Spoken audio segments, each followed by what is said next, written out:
नमस्कार प्रणाम। हम सुशील कुमार प्रेमी रुवलों के बीच फिर से एक भोजपुरी कविता लेके उपस्थित बानी। दुख सुख के उलझनबा जिंदगी, दुख सुख के उलझनबा जिंदगी, गिरत उठत हर पलबा जिंदगी, गिरत उठत हर पलबा जिंदगी, गिरत उठत हर पलबा जिंदगी। ई गिरल कतहु खाई कबहू, ई गिरल कतहु खाई कबहू, कबो पहाड़ चढ़लबा जिंदगी, कबो पहाड़ चढ़लबा जिंदगी।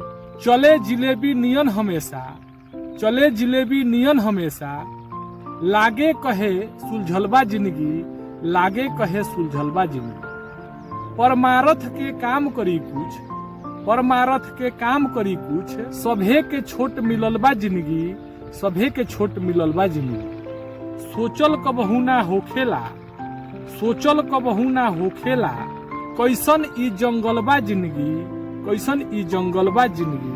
प्रेम के बाटे लम्हर चक्कर, प्रेम के बाटे लम्हर चक्कर, नफरत से कब बाचलबा जिंदगी, नफरत से कब बाचलबा जिंदगी। नैन बसा के तीर चलौलस, नैन बसा के तीर चलौलस, तीरन से घायलबा जिंदगी, तीरन से घायलबा जिंदगी। मुरझाई एक दिन ए एनूल, मुरझाई एक दिन ई प्रेमी, सुंदर जवन कमलबा जिंदगी, सुंदर जवन कमलबा जिंदगी, सुंदर जवन कमलबा जिंदगी। नमस्कार प्रणाम।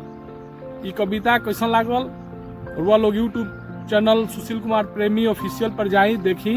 एक से बढ़ के एक भोजपुरी कविता रुआ लोग के परोसे के कोशिश करी जाता, रुआ लोग सुनी लोग। फिर हम भोजपुरी कविता लेके उपस्थित होके हम। धन्यवाद, नमस्कार प्रणाम, जय हिंद, जय भारत, जय बिहार।